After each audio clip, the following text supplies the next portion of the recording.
சேலம் மாவட்டம் ஆத்தூர் அருகே அப்பம்ம சமுத்திரம் ஊராட்சிக்கு உட்பட்ட ராமநாயக்கன் பாளையம் கிராமம். காரமடை திட்டு பகுதியைச் சேர்ந்தவர்கள் கண்ணையன் மற்றும் கிருஷ்ணன்.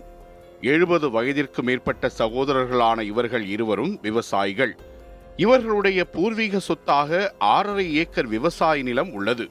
இதன் மூலம் வரும் விவசாய வருமானம்தான் இருவரின் குடும்பத்திற்கும் வாழ்வாதாரமாக உள்ளது. கடந்த 4 ஆண்டுகளாக அந்த நிலத்தில் விவசாயம் செய்ய விடாமல் குணசேகரன் என்ற நபர் இரு விவசாயிகளுக்கும் தொந்தரவு கொடுத்து வருவதாக கூறப்படுகிறது.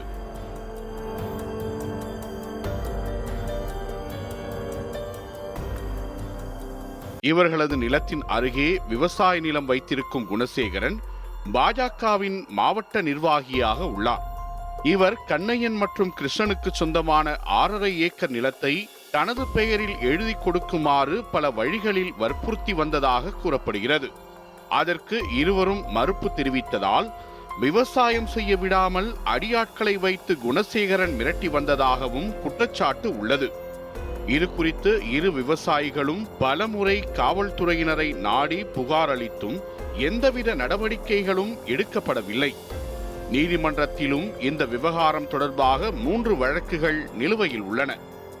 இதற்கிடையே கடந்த ஜூன் 22ஆம் தேதி விவசாய சகோதரர்கள் இருவருக்கும் அமலாக்கத்துறையிடம் இருந்து வந்த சம்மன் அவர்களுக்கு பேரதிர்ச்சியை கொடுத்தது. சம்மன் வந்த தபாலின் முகவரியில் சாதி பெயரும் சேர்த்து குறிப்பிடப்பட்டிருந்ததுடன் கருப்பு பணப்பரிமாற்றம் தொடர்பாக விசாரணைக்கு ஆஜராக வேண்டும் என அதில் தெரிவிக்கப்பட்டிருந்ததே அந்த அதிர்ச்சிக்கு காரணம். அமலாக்கத்துறை அனுப்பிய சம்மனை தொடர்ந்து இரு விவசாயிகளும் தங்கள் வழக்கறிஞருடன் சென்னையில் உள்ள அமலாக்கத்துறை அலுவலகத்தில் சில மாதங்களுக்கு முன் ஆஜரானதாக தெரிகிறது.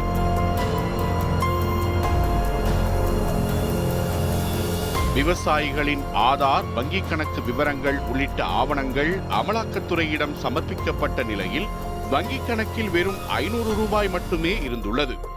விசாரணையின் போது வங்கிக் கணக்கில் சொற்ப தொகையை வைத்துள்ள விவசாயிகளுக்கும் கருப்பு பண பரிமாற்றத்திற்கும் என்ன சம்பந்தம் என அவர்களது வழக்கறிஞர்கள் கேள்வி எழுப்பியுள்ளனர்.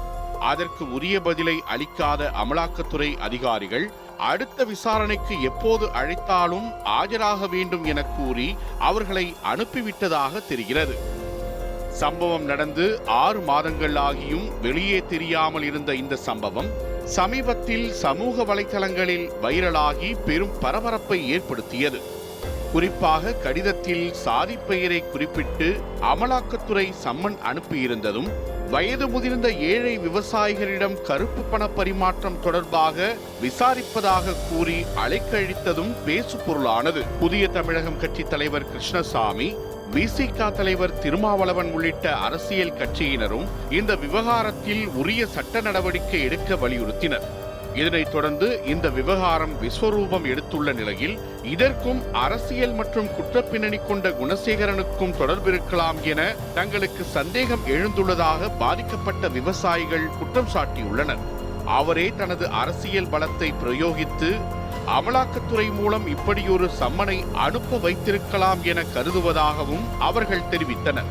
விவசாயம் செய்ய முடியாததால் ரேஷன் அரிசி பெற்றே உணவருந்தி வரும் தங்களிடம் எப்படி கருப்பு பணம் இருக்கும் எனவும் அவர்கள் கேள்வி எழுப்பினர். இல்லைங்க, அங்க அமலாக்கத்துறையில கேட்டாங்க. அமலாக்கத்துறையில கேட்டதுல ஏங்க நாங்களே சோத்துக்கு இல்லாத வழி இல்லாத இருக்கிறாரு எங்க மேல என்ன கருப்பு பணம் போட்டிருக்கிறீங்க அப்படிங்கன்னு கேட்டோம். அது இல்லை, உங்கள் மேலே ஆதார் அட்டை கேட்டார். எல்லாம் ஆதார் அட்டையை வாங்கி விண்ணப்பத்தை வாங்கி பார்த்து செக்கப் பண்ணார். நாங்கள் இதுக்கு மேலே அதுக்கு மேலே எங்கள் கூட 2 வெஹிக்கிள் வந்திருந்தாங்க. அந்த மேடம் 3 பேர். அவங்க எழுத படிக்க தெரியாதவங்க, நாங்களும் உள்ளே வரலாம்ல அப்படின்னு கேட்டாங்க.